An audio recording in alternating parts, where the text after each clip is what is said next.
At this time in our country, the flood control project has become a highly pertinent issue within our nation. Concern has been raised regarding substandard and ghost projects, which are evidently the result of corrupt leadership and project management official. These individuals appear to be motivated primarily by financial gain. Unfortunately, both leaders and project managers are willing to compromise the quality and integrity of such projects in their pursuit of personal enrichment and profit, amounting to millions or even billions of funds from the taxes of people. In some sense, this bears resemblance to the essence of Christianity in our contemporary era. The primary distinction lies in the fact that our sovereign king is faithful and holy, and he will never compromise the standard of his law. The issue pertains to the churches that confidently profess Christ as their king, yet openly compromise the standard established by Christ's teaching and orders that clearly revealed in the scriptures. This is what Paul emphasizes in our text, that the church that truly belongs to Christ must be seen in standing firm on its foundation, Christ himself, and on his words, teaching and order without compromise any doctrine or practices. And I encourage you to makibasa kayo sa akin. Tayong lahat ay magsitayo sa pagbasa ng ating teksto. I will read beginning from verse 13 of Ephesians chapter 2. And he came and preached peace to you who were far off, and peace to those who were near. For through him we both have access in one spirit to the Father. So then you are no longer strangers and aliens, but you are fellow citizens with the saints and members of the household of God, built on the foundation of the apostles and prophets, Christ Jesus himself being the cornerstone, in whom the whole structure, being joined together, grows into a holy temple in the Lord. In him you also are together built together into a dwelling place for God by the Spirit. This is the sacred word of God. Let's come to God in prayer. O Lord, have mercy on us. May your glorious name be glorified in this session. And through the work of the eternal Holy Spirit, may you sanctify the will of your people to submit to the glorious truth of your word. O Lord, my King, from eternity to eternity, have mercy on me. Please govern my heart and tongue and consume my heart with burning passion for your glory as I minister your sacred word to your people. Amen and amen. Makakaupo na po ang bawat isa. So Paul emphasis in verse 11 to 22 of chapter 2 to verses 1 to 13 of chapter 3 of Ephesians was the eternal purpose of God realized in Christ Jesus our Lord. So in that verses, you will see the summary of the redemptive plan of God that is fulfilled in Christ Jesus. Full means trust in chapter 1 of Ephesians is that the elect in Christ are fellow heirs of the promise that is in Christ. These are the Jews and Gentiles united in Christ through election from eternity past. Christ himself secured for the elect all the spiritual blessings in the heavenly places through his suffering, death, and resurrection. In chapter 2, verses 1 to 7, Paul clearly stated that apart from Christ, we are dead because of sin, and by nature, we are children of wrath. But God, being rich in mercy, and in true Christ, made us alive, raised us up in Christ, and seated us with Him in the heavenly places in Christ. These glorious truths are certain in Christ for the elect, the people whom He redeemed by His own blood and through His resurrection. We need to cement this truth in our heart and mind, that all elect in Christ, Jews and Gentiles, any kind of people, if they are in Christ, they are included in Christ. And those are the people of God in Christ and through Christ. And now, in chapter 2, verses 11 to 22, Paul's emphasis is that there is no distinction between Jews and Gentiles. They are one in Christ, and they are both reconciled to God through Christ, and they share in the same redemptive benefits. Take note on that. They share in the same redemptive benefits because they are people of Christ. They have the same redemptive benefits in the finished work of Christ. They both have peace and access in one spirit to the Father. They are fellow citizens and member of the house of God, which is the church. And in this context, the universal church, ang tinutukoy ni Pablo, consisting of all the elect in Christ from every tribe and tongue. The universal church. So pag sinabing sa context ng universal church, we need to also understand that the universal church has two natures. One is the triumphant. These are the saints who are already in heaven in spirit and waiting for their glorified body in the second coming of our King. And the second nature of the universal church is the militant. These are the saints who are still alive in body. So we are considered belong to the militant church. And this militant church is visible through the local churches. This is the visible manifestation of the militant church. So now, Paul's clear main thrust here is that the household of God, the church, is built on the foundation or doctrine of the apostles and prophets, which is Christ, the cornerstone, the very foundation and the head of the church. Through the Holy Spirit, the scriptures are the inspired writings and testimonies of the apostles, the eyewitness of Christ. And the prophets' writings are full of prophecy concerning Christ. And Christ himself in Luke 24:27 says, beginning with Moses and all the prophets interpreted to them, to his disciples, and all the scriptures that things concerning him in the law, in the Old Testament. So Apostle Paul clearly says, through the inspiration of the Holy Spirit, in his letter to the Ephesians, that the church must be built and stand in Christ, her head, and this is visible through how the church submits to the scriptures. There's no such thing, according to the authority of the scriptures, that a church is belong to Christ without truly submitting to its head.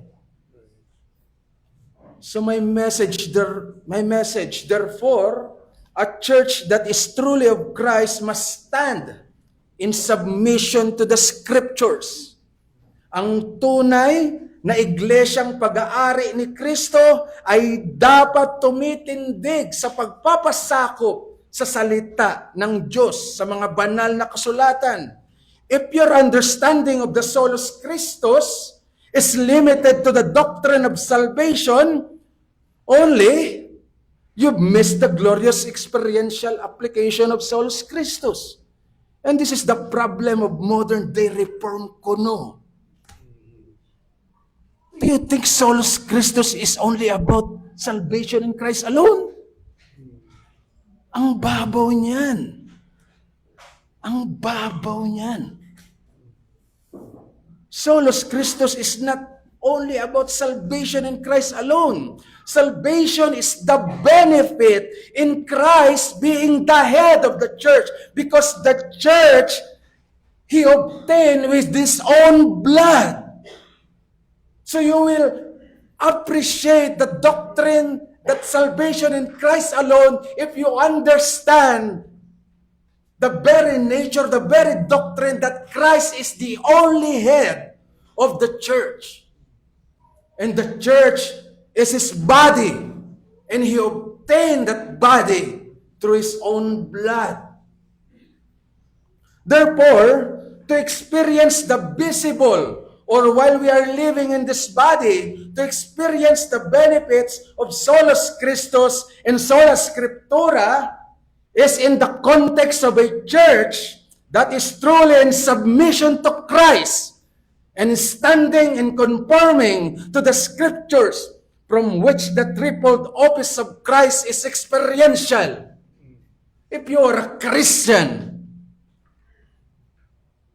seeing yourself as a believer, if you are in a problematic church, you are missing the benefit of being in Christ because of those churches who blatantly compromises the doctrine from which their practices derives. Therefore, in order to be in reality and experiential all the redemptive benefits for God's people in Christ, the church must be in total submission to the Scriptures. And second, the church must be in total submission to Christ. First, the church must be in total submission to Christ. After Paul clearly stated that by virtue of election from eternity past, in chapter 1, verse 4, both Jews and Gentiles are one in Christ. They are fellow citizens of heaven. They belong to the household of God, and they are holy temple in the Lord through the Spirit. These are biblical descriptions for the church. And Apostle Paul said that this household of God is built upon the foundation of the apostles and prophets. These foundations of the apostles and prophets are the truths and doctrines concerning and centered in Christ, which are clearly established in the written word of God, the sacred scriptures. And in order that the household of God grow in being a temple in the Lord, which means to equip and to edify the saints, the believers, the body of Christ, the church, growing in the knowledge of the truth that is in Christ and growing in the application of the truth that is in Christ. It is only through the Scriptures, the foundation of the apostles and prophets, with Christ Himself is the cornerstone. Take note that this growth and equipping is not in the context of individual sanctification. And that is the very problem nowadays. There are Christians na hinihiwala yung kanilang sarili and they said, Solus Christus in Christ alone. Well, you yourself is depart from the body that Christ obtained with His own blood.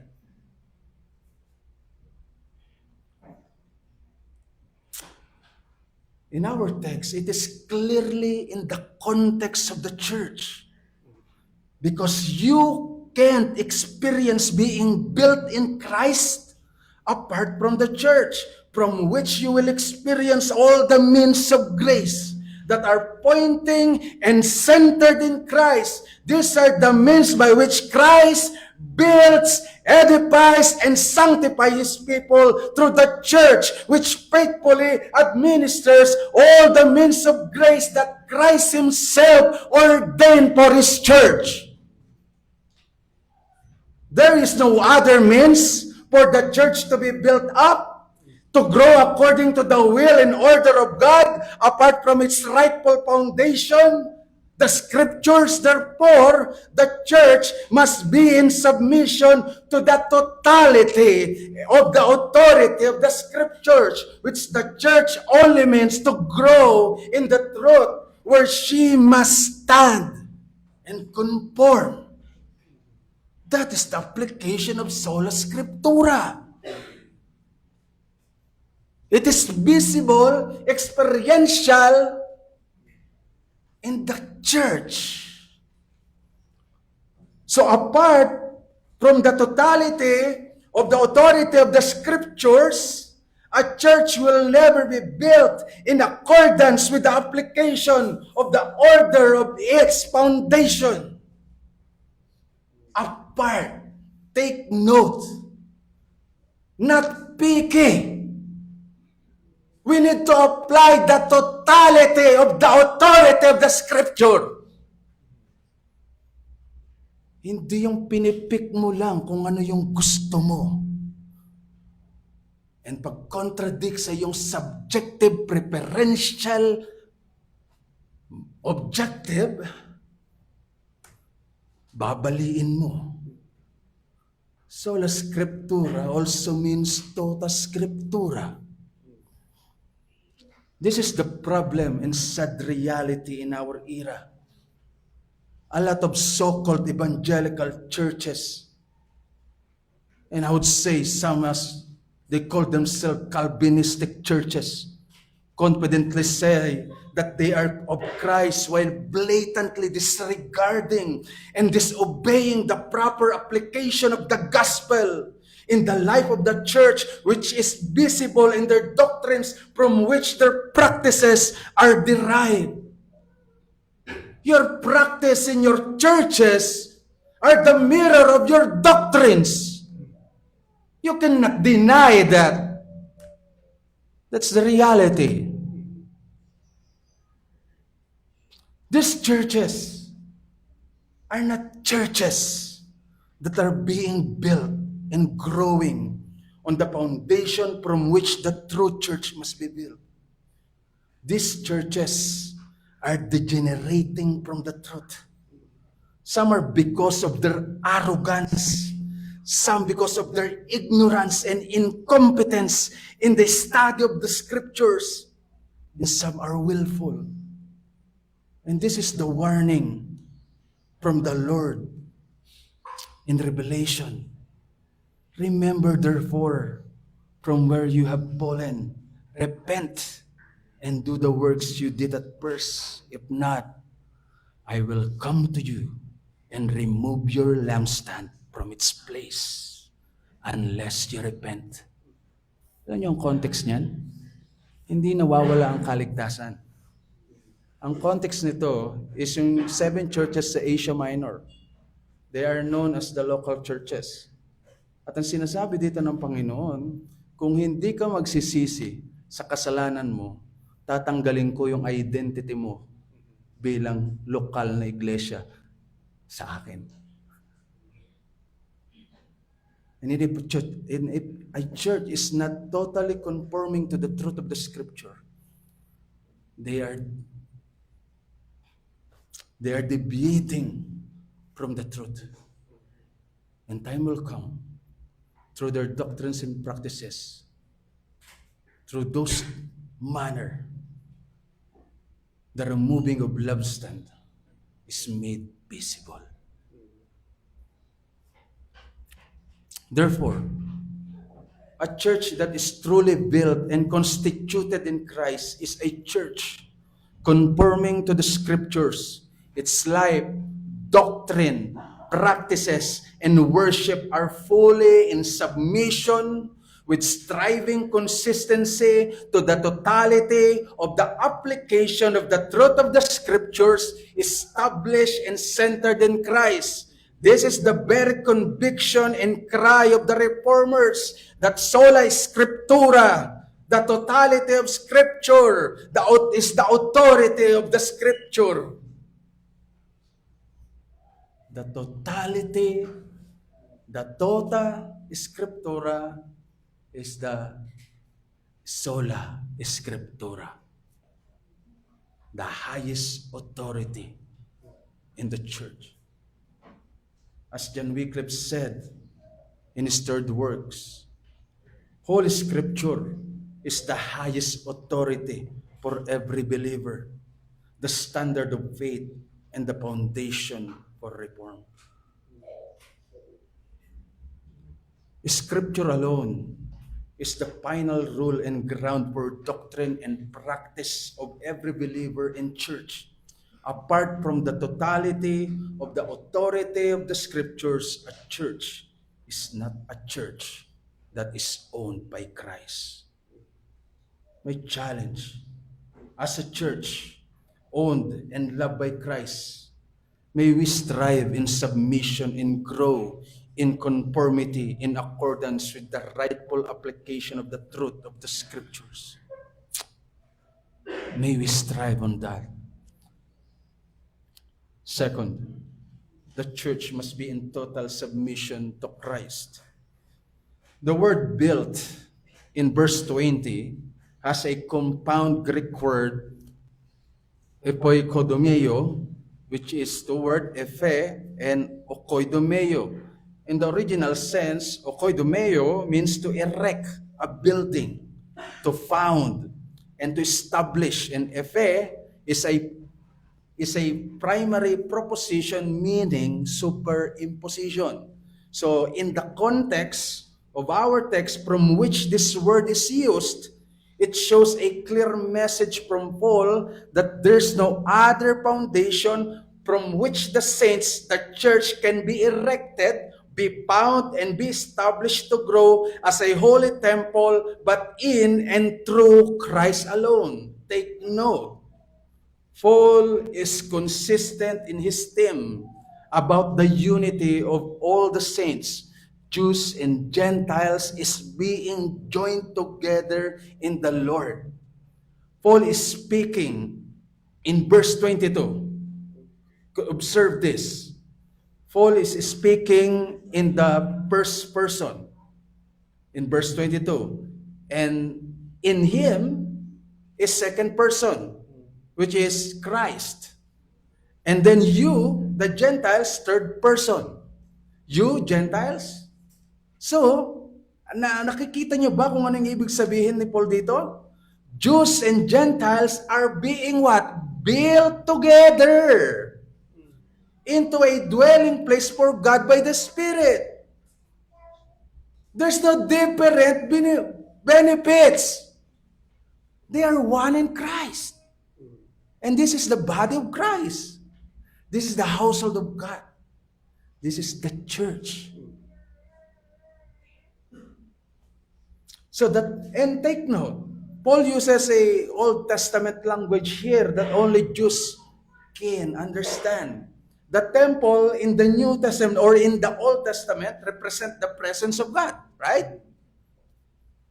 The dwelling place of God. In the Old Testament, who are the people that have a temple that represent the presence of God? Lahat ba ng tao doon? Lahat ba ng bansa sa Old Testament? No. Only the people of God. The Israel of God.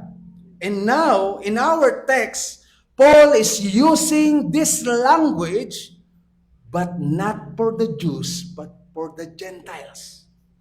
To clearly point out that there is only one people of God, consisting of all the elect Jews and Gentiles, redeemed through the blood of Christ, their foundation, their head, their Lord, and their King.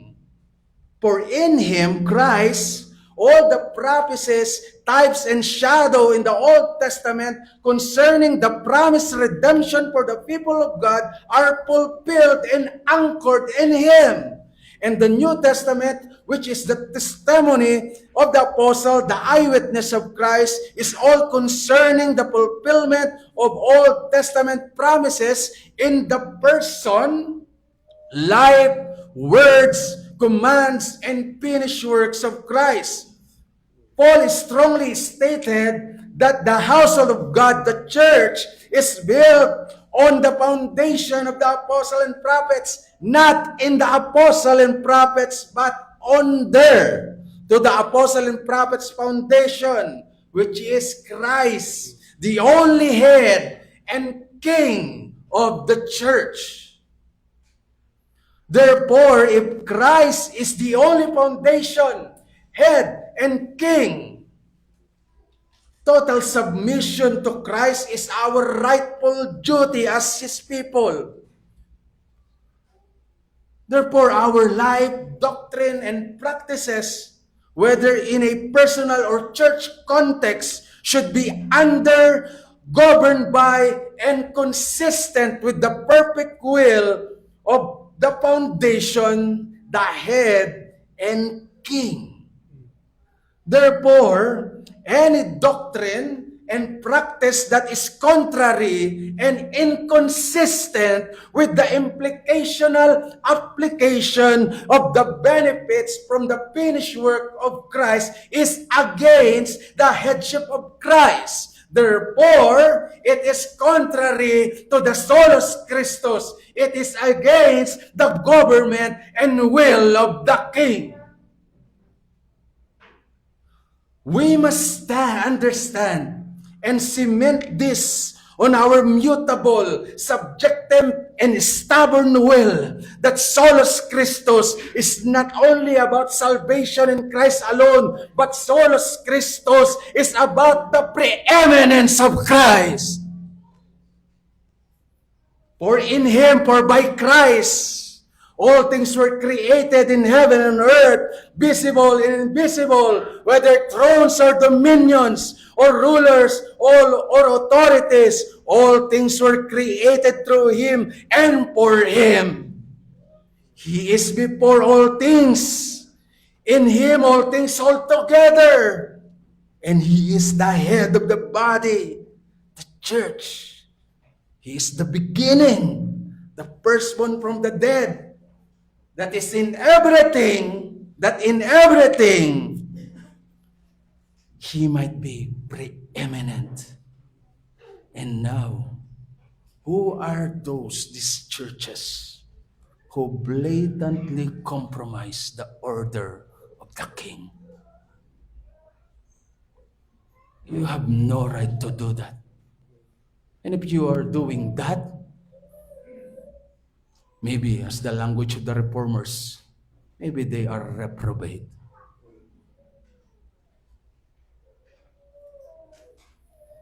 Therefore, don't be a foolish man who build and bases doctrine and practice on the sand, on the foundation that is not rooted and consistent with the will and finished works of Christ.